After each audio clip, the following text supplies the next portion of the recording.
Passo a palavra ao pastor Vladimir. Essa é a semana que antecede o carnaval. Nós estamos nos preparando aí para a semana que vem. E ele vai estar ministrando a palavra à igreja e ao coração de todos os jovens e adolescentes também. Graça e paz, irmãos. Presente de Deus para nós estarmos aqui nessa noite, uma dádiva. E o tema do nosso mês, nós temos conversado com a igreja durante esse mês todo, o mês de fevereiro, é vivendo pela fé em tempos difíceis. Eu não sei qual é o seu tempo difícil, o tempo difícil da sua vida, mas eu fiquei prestando atenção nas crianças. Qual é o tempo difícil das crianças que estavam sentadas aqui? Qual é o tempo difícil de uma criança de 3 anos? Talvez o tempo difícil de uma criança de 3 anos seja ficar 2 horas em completo silêncio. Talvez o tempo difícil de uma criança de 3 anos seja a hora que bate a fome, a vontade de comer. Já parou para pensar isso? Qual é o seu tempo difícil? Nós estamos em tempos difíceis. O que significa tempo difícil ou tempos difíceis para você? Talvez uma enfermidade, um luto. Hoje, no final da tarde, chegou a notícia que faleceu a avó de uma pessoa da nossa igreja, em Minas Gerais, um irmão nosso. Talvez o tempo difícil seja o final de um relacionamento, ou talvez o tempo difícil seja a dificuldade para viver, conviver em família. Talvez o tempo difícil seja o desemprego que se abateu, ou a dependência química de um filho, de um irmão, de um parente próximo. Qual é o seu tempo difícil? Nós vivemos em tempos difíceis. Podemos dizer que desde sempre. Sempre tem um tempo difícil para alguém. Sempre.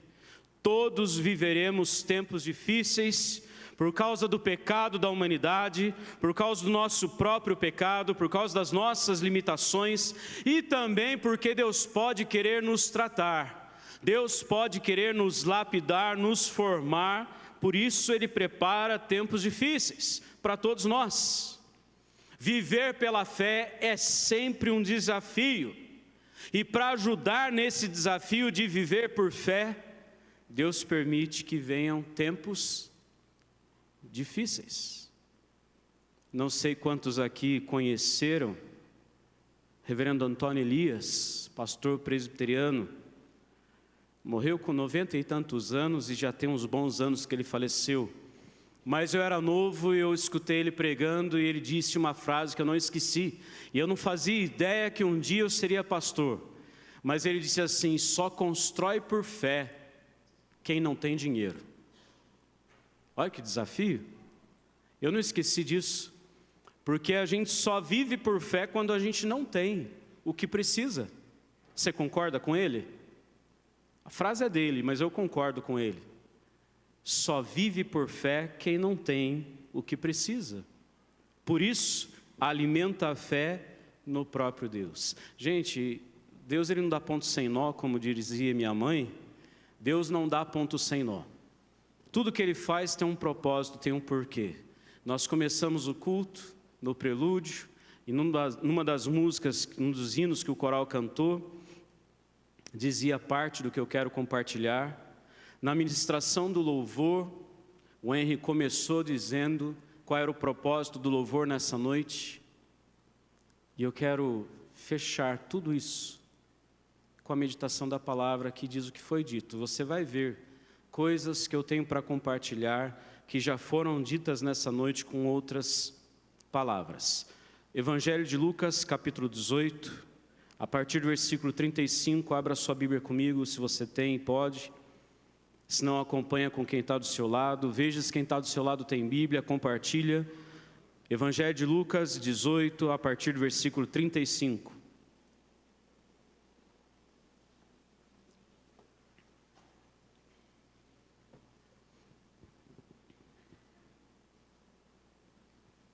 Vivendo pela fé em tempos difíceis.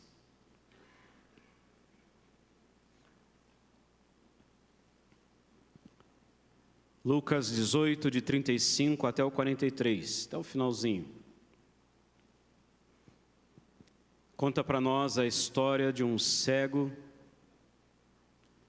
que vivia do lado de fora da cidade. Diz assim: aconteceu que ao aproximar-se ele de Jericó, estava um cego assentado à beira do caminho pedindo esmolas, e ouvindo o tropel da multidão que passava, perguntou o que era aquilo. Anunciaram-no que passava Jesus, o Nazareno. Então ele clamou: Jesus, filho de Davi, tem compaixão de mim. E os que iam na frente o repreendiam para que se calasse. Ele, porém, cada vez gritava mais: Filho de Davi, tem misericórdia de mim. Então parou Jesus e mandou que lhe o trouxessem. E tendo ele chegado, perguntou-lhe: Que queres que eu te faça? Respondeu ele: Senhor, que eu torne a ver. Então Jesus lhe disse: Recupera a tua vista, a tua fé te salvou. Imediatamente tornou a ver e seguiu glorificando a Deus. Também todo o povo, vendo isto, dava louvores a Deus. Feche os seus olhos mais uma vez, deixa a Bíblia aberta e nós vamos orar. Senhor, o Senhor já tem falado conosco pelos cânticos, pela leitura da palavra, pelos hinos, pelas orações. Agora clamamos, ó Deus, que o Senhor mais uma vez fale conosco. Crava em nós a sua palavra. Ensina-nos, ó Deus, como viver nesse tempo pela fé e viver todos os dias. É a nossa oração em nome de Jesus. Amém. O texto conta para nós a história de um cego e nesse evangelho não conta o nome dele, mas em Mateus e em Marcos diz que o nome dele era Bartimeu. Bartimeu. Bartimeu vivia do lado de fora da cidade. O que restava para ele, o que restou para ele era viver à margem da sociedade. Um homem que vivia tempos difíceis por causa da sua limitação física. E por causa disso ele era tido como alguém amaldiçoado por Deus. Porque era cego. Era assim que a população, o povo judeu entendia. Ele tinha uma limitação física, uma limitação social e uma limitação espiritual. Ele não apenas era cego, mas ele era tido como amaldiçoado e por isso rejeitado. Não podia morar na cidade, não podia trabalhar, não podia constituir família, não podia levantar o seu próprio sustento. Nos nossos dias, toda e qualquer pessoa que tem uma limitação física não vive à margem da sociedade, na nossa cultura, no nosso tempo, mas tem dificuldades. No tempo de Bartimeu, não havia opção, não havia um planejamento para acessibilidade, não havia a ideia de construir rampas. Se houvessem ônibus, eles não teriam acesso. Hoje, a nossa sociedade pensa nisso, pensa em promover acesso, em incluir aqueles que não estão inclusos na sociedade. Bartimeu não tinha perspectiva alguma de vida. O que sobrava para ele, a não ser viver de esmolas. O que restava para Bartimeu é viver à margem da sociedade, do lado de fora da cidade, de esmolas. E de esmolas é onde ele tirava o seu sustento. A história vivida por Jesus com esse cego e com a multidão ensina algumas coisas para nós acerca de viver pela fé. Viver pela fé em Jesus, em tempos difíceis, numa hora de dor, de luta, de sofrimento, como viver pela fé. Eu posso afirmar de cara que a dor ajuda a alimentar a nossa fé. O tempo de sofrimento ajuda a gente a viver por fé. O tempo de escassez ajuda a gente a viver por fé, porque é quando a gente não tem que a gente depende da fé.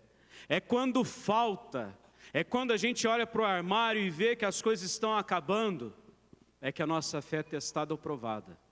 Porque quando o seu cartão é sem limite, a conta está abastada, você não precisa de fé, ou precisa? Precisa ou não precisa de fé quando a conta está gorda? Quando a despensa está cheia? quando o armário está cheio de roupas, precisa de fé ou não precisa de fé? Precisa de fé. Como alimentar a fé quando a gente não percebe o que falta? E como alimentar a fé quando a gente percebe o que está faltando? Primeira dica que eu aprendo desse texto, eu quero compartilhar com os irmãos. O primeiro passo para alimentar a nossa fé em tempos difíceis é buscar a resposta naquele que é a resposta. Sempre. Quando a conta está gorda e quando a conta está zerada, a resposta sempre é Jesus. Aquele que tudo pode. Viver por fé é buscar a resposta naquele que tudo pode, antes de buscar em qualquer outro lugar, buscar no Senhor. O cego Bartimeu, quando ouviu o tropel da multidão, o barulho do povo andando, ele logo pergunta o que estava acontecendo. Talvez ele tenha sido motivado pela curiosidade nesse tempo, mas a sua curiosidade lhe apresentou a resposta certa. O povo responde para ele: é Jesus que está passando. Esse barulhão todo, o que está acontecendo? E disseram: é Jesus, o Nazareno, quem está passando. E ele não vacilou. Bartimeu, quando soube que era Jesus, ele não parou para pensar e falou assim: escuta, será que eu vou ou será que eu não vou? Será que eu aceito o convite para ir nessa noite ou não aceito? Tem tanta coisa para fazer domingo. Será que eu vou hoje ou não vou? Eu já disse não tantas vezes. Será que eu vou pela primeira vez? Ou quem sabe, você estava na sua casa, viu o relógio dar 6 horas, falou assim: será que eu vou hoje ou não vou? Eu já vou todos os domingos. Será que eu vou mais uma vez? Ou eu fico em casa? O cego não teve essa dúvida. Quando ele soube que era Jesus quem passava, ele não teve dúvidas de que passava ali a solução para a sua vida. Chegou a resposta que eu precisava para a minha vida. Tem gente que fica acomodada, tem gente que fica estático, tem gente que perde tempo indo atrás de quem não é a resposta, de quem não tem a solução para dar. Eu gosto sempre de lembrar que se você tem algum equipamento eletrônico em casa e que você precisou investir um bom recurso, e quando o equipamento para de funcionar bem ou quando ele queima, o que você faz? Talvez você jogue fora. A maioria não. A maioria não joga fora. Quando é alguma coisa que custou caro, valeu o investimento e você fez um bom investimento para ter, pensa comigo. Se junto com o equipamento que você comprou, tivesse garantia vitalícia. Imagina todo o nosso sistema de som, tudo isso daqui. Se a gente tivesse garantia vitalícia, que coisa boa. Tem gente até que guardou, glória a Deus, falou baixinho: oh, glória, hein, coisa boa, já imaginou? Se eu pudesse todas as vezes levar direto na fábrica, manda lá. Você tem a garantia de que você pode mandar, e eles cobrem a despesa do envio, e eles trocam as peças e mandam tudo novo de novo, e você não precisa pagar nada. Garantia vitalícia. Mas aí deu um problema no equipamento, e você resolveu levar na oficina de fundo de quintal que tem perto da sua casa. Mas você tinha garantia vitalícia? Garantia permanente. Era só mandar de volta para a fábrica e eles trocam as peças. Para onde você prefere mandar? Para a oficina de fundo de quintal ou para a fábrica? Quem prefere mandar para a oficina de fundo de quintal, sai rolando aqui no corredor, deixa eu ver. Então todo mundo prefere mandar para a fábrica, é isso? Por quê? Quando alguma coisa desajusta na nossa vida, a gente insiste em tentar do nosso jeito, ou pedir ajuda em qualquer oficina, entre aspas, de fundo de quintal, e não ir direto naquele que nos fez, no autor, aquele que desenhou, te desenhou, me desenhou, sabe direitinho como a gente funciona e tem a resposta para nos dar. Tem gente que insiste em buscar a resposta em quem não tem para dar. Tem gente que insiste em tentar a solução não naquele que fez a nossa vida. Você e eu precisamos fazer como Bartimeu. Jesus está passando e a gente precisa buscar a resposta no lugar certo, na pessoa certa, que é Jesus. Em tempos difíceis, nós precisamos alimentar a fé, indo direto no autor e consumador da vida. Direto nele, em lugar nenhum mais. Primeiro a gente busca a resposta nele e espera a resposta que ele tem para nos dar. Bartimeu foi no lugar certo, foi na pessoa certa, ele foi atrás de Jesus. É verdade que Jesus estava passando pelo caminho, mas também é verdade que ele perguntou quem era, e quando ele soube, ele de pronto se levantou e foi atrás de Jesus. Com isso, é a segunda lição que eu quero deixar com você. Aproveite a oportunidade. Irmãos, gente amada, gente que nos visita, a oportunidade é agora. E essa não é uma palavra para trazer medo, é uma palavra para trazer esperança. Dizer que a oportunidade é para agora, não é para te colocar contra a parede. Ao contrário, é para dizer que existe um caminho, existe solução, existe resposta. Bartimeu se levantou, e mesmo sendo cego, ele vai na direção de Jesus. Guiado pelo som da multidão, pelo barulho dos passos, do tropel da multidão, ele vai atrás de Jesus. Você pensa que foi fácil? Coloque-se no lugar do cego dentro desse contexto, dentro dessa cultura toda. Grandes obstáculos ele teve que enfrentar e superar. Tinha uma multidão entre ele e Jesus. Os outros podiam ver, mas ele não. Mas ele foi pelo que ele ouvia. Mas, o que a multidão fez com o cego quando ele se levantou e começou a gritar: Jesus, filho de Davi, tem compaixão de mim? Diz que o povo mandava ele ficar quieto, e ele foi sendo colocado para trás. Fica para trás e fica quieto. Como quem dissesse: você, justo você, bico fechado.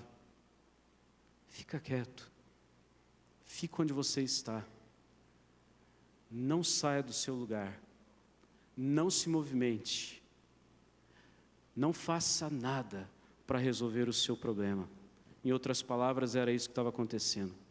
Mas Bartimeu não desistiu. Por quê? Porque ele entendeu que era a hora, era a sua chance, era a ocasião, era a oportunidade, e ele não deixou passar. Ele agarrou a ocasião, a oportunidade. Não seja do grupo que deixa a oportunidade passar. Siga o exemplo desse homem. Ultrapassou os obstáculos para se encontrar com Jesus. Pastor, mas eu já conheço Jesus. Tem gente que, provando de Jesus, ainda assim permanece no mesmo lugar. A história termina dizendo que ele seguiu a Jesus. E toda a multidão dava glória a Deus, pelo que viu na vida dele. Tem gente que, tendo provado de Jesus, tenta permanecer no mesmo lugar. Tem gente que, tendo tido encontro com Cristo, não aproveitou a oportunidade, não deixou ser tratado com tudo que é e com tudo que tem. Esse homem não deixou a oportunidade passar. Talvez esse seja o tempo de alívio que Deus tenha preparado para você, o tempo de refrigério. Talvez tenha chegado a hora de você parar no meio do deserto, tomar um copo de água, refazer as forças para continuar a caminhada, a jornada. Mesmo em tempos difíceis, Deus promove descanso e renovo. Só Deus pode dar forças para nós para continuar a caminhada. É Ele quem estabelece paz, a cura completa, a libertação. Talvez você tenha entrado aqui nessa noite tendo carregado algum peso que você já traz há muito tempo. Há muito tempo. Essa é a chance, a oportunidade de você colocar aos pés de Cristo. Eu não sei se você está na fila do milagre. Não sei se você tem clamado a Deus por um milagre, por uma resposta, por um mover. Eu não sei se você está esperando chegar a sua vez, a sua senha. Não desista de esperar.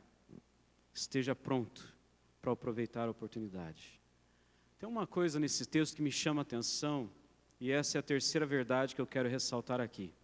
O texto conta no versículo 40. Então parou Jesus e mandou que lhe trouxessem. Então parou Jesus. Jesus parou por causa de quem? Do cego. Tinha multidão indo atrás de Jesus, talvez tivesse gente à sua frente, do seu lado, atrás dele, mas ele para apenas por causa de um homem, ele para por causa de Jesus. Toda aquela multidão parou, porque Jesus parou, e Jesus parou por causa daquele homem. Talvez você esteja pensando, mas Jesus está ocupado demais para resolver o meu problema nem é tão grande assim quanto o de fulano. Já pensou isso? Meu problema nem é tão grave quanto de ciclano, e acaba não provando do milagre. Tem gente precisando mais do que eu. Conselho para você: deixa Deus decidir. Deixa Deus decidir. É Deus quem decide se é a hora de fazer o seu milagre. Aquilo que você precisa e espera, de resolver a sua dor, o seu problema, é Deus quem decide. É Ele quem sabe se chegou a hora. Meu papel é proclamar a verdade. Meu papel é expor a palavra e dizer que Jesus está aqui e Ele está pronto para agir na sua e na minha vida. Se chegou a hora ou não, isso é com Ele. Mas o meu, seu papel é estender a mão. É clamar: Jesus, filho de Davi, tem compaixão de mim. Milagre é milagre. Milagre é tudo aquilo que a gente não pode fazer. É tudo aquilo que não cabe a nós, não depende de nós. Milagre é tudo aquilo que depende da intervenção clara, absoluta e soberana de Deus. E o tempo perfeito pertence a Ele. Talvez Jesus tenha te trazido aqui exatamente só para esse encontro, para essa hora, para esse momento. Talvez os hinos, as leituras bíblicas, as orações, os cânticos não tenham te impactado, não tenham mexido no seu coração. Mas se Jesus quiser, Ele toca e não há quem possa resistir. Não há coração tão duro que Ele não possa quebrar, que Ele não possa amolecer, que Ele não possa entrar e fazer morada. Jesus para por causa de você. Você que estava pensando em sair mais cedo para que ninguém te visse, para não ter que cumprimentar ninguém perguntar o seu nome, de onde você é. Pensa que Jesus pode ter te trazido aqui exatamente para esse encontro, para essa hora, para esse tempo. Você que sempre vem aqui, mas pensou assim: hoje eu quero ir embora, porque eu não quero ter que falar com ninguém. Eu não quero que ninguém me pergunte se está tudo bem e eu vou ter que mentir dizendo que está quando não está. Jesus para por você. Ele olha para nós, na nossa direção. Jesus podia continuar a caminhada, mas Jesus parou e ouviu aquele homem. Ele parou para ouvir aquele homem que era rejeitado por todos, excluído da sociedade, que vivia à margem, impedido de viver livremente, e Jesus parou por causa dele. Você é único, você é a única, e Jesus para por causa de nós. Para viver por fé em tempos difíceis, tem um elemento aqui fundamental: seja humilde para admitir as suas necessidades. Quem não admite as suas necessidades não prova de milagres. Quem não reconhece as suas falhas e suas fraquezas não prova de milagres.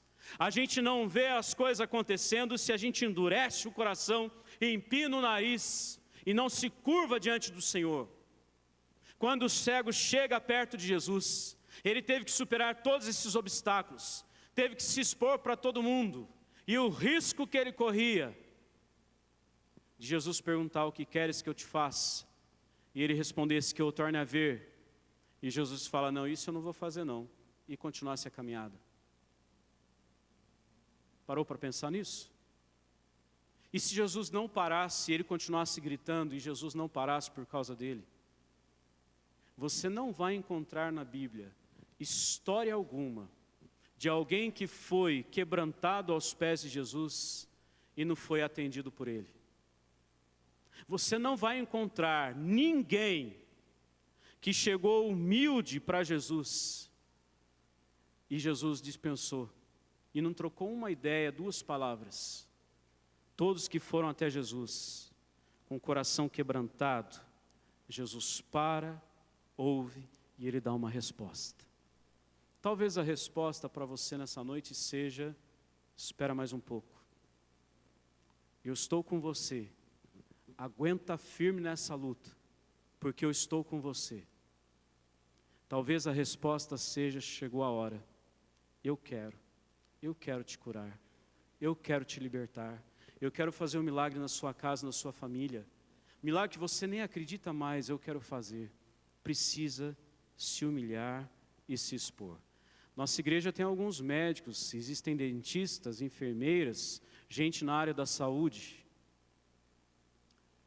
E se você chegar num médico, sentar na frente dele, e ele perguntar para você: e aí, o que está acontecendo? E você responder: não sei, você é médico, você que tem que saber. E o médico falar: então deixa eu te examinar, e você falar: em mim você não toca. Então deixa eu ver onde está o problema. Não vou de jeito nenhum. Então vamos fazer um exame para descobrir. Também não faço, porque ninguém vai encostar em mim. Tem como tratar? Não tem, né? Precisa se expor. Até a unha encravada você tem que mostrar. Não tem jeito. Tem que ver, para então ser tratado e poder provar de cura. Quem não expõe as suas fraquezas diante de Deus, e talvez diante de mais alguém, tem dificuldades para provar de cura, de libertação, de transformação, de provar do milagre que Deus tem para fazer. Não deixe o orgulho tomar conta do seu coração. Não deixe a religiosidade impedir o milagre. Não deixe a tradição, o tradicionalismo impedir que você prove do que Deus tem para você. Não fique preso no seu lugar, nem no seu passado. Se Deus tem coisas novas para fazer hoje, para receber a cura, você precisa se expor. O que queres que eu te faça? Foi a pergunta de Jesus para ele. E o que ele respondeu? Que eu torne a ver. Que eu torne a ver. Você não encontrou o cego respondendo: Senhor, já que o Senhor perguntou, então, espera aí que eu estou com a lista pronta aqui. Olha o seguinte, o senhor sabe, eu não tenho casa. Uma casa própria é ser bom nisso. Nesse processo todo aqui agora. E tem mais uma outra coisa também, eu queria poder casar. O senhor podia mandar uma mulher aí para mim, né? Uma mulher muito boa, idônea, joia. Eu queria ter filhos. Eu quero ter uma profissão também. Senhor, para falar a verdade, eu queria que esse povo me aceitasse. Eu queria ser aceito por esse povo. Se ele começasse a descrever toda a sua lista ali e esquecesse do principal, se ele não fosse direto ao ponto, se ele não expusesse qual era verdadeiramente o seu problema, ele não provaria de cura. Salomão vai na presença de Deus e Deus pergunta para ele o que ele queria. E ele vai no ponto e ele diz: eu quero sabedoria. E Deus diz para ele: olha, você pediu certo. Além da sabedoria, eu vou te dar mais isso, mais aquilo outro. Deixa eu perguntar para você. E tome a pergunta como sendo o próprio Senhor te perguntando: o que queres que eu te faça? O que você quer hoje? Eu sei que você não saiu da sua casa com a lista pronta, mas você precisa dar uma resposta. O que queres que eu te faça? Qual a sua expectativa? Onde você quer que eu toque? E se você tivesse a oportunidade de dar a resposta para o Senhor e receber o milagre, qual é o milagre que você espera? Qual é o toque que você espera de Deus na sua vida? Talvez na sua casa, na sua família, na sua estrutura toda? Talvez você não tenha falado o restabelecimento da comunhão com alguém. Talvez você não tenha falado que gostaria de reatar a amizade, de reatar a boa convivência com um cunhado, uma cunhada, um irmão, uma irmã, um sobrinho, um tio, com o pai, com o filho, com a esposa, com o marido. Talvez você não tenha falado exatamente o que você precisa falar. O que queres que eu te faça? Tem perguntas que têm respostas tão óbvias que a gente acaba não falando para o Senhor. A gente acaba não dizendo para Deus, parece tão óbvio. No meio de todo o povo, aquele homem, ele podia esconder a sua enfermidade, fingir que não tinha aquele problema.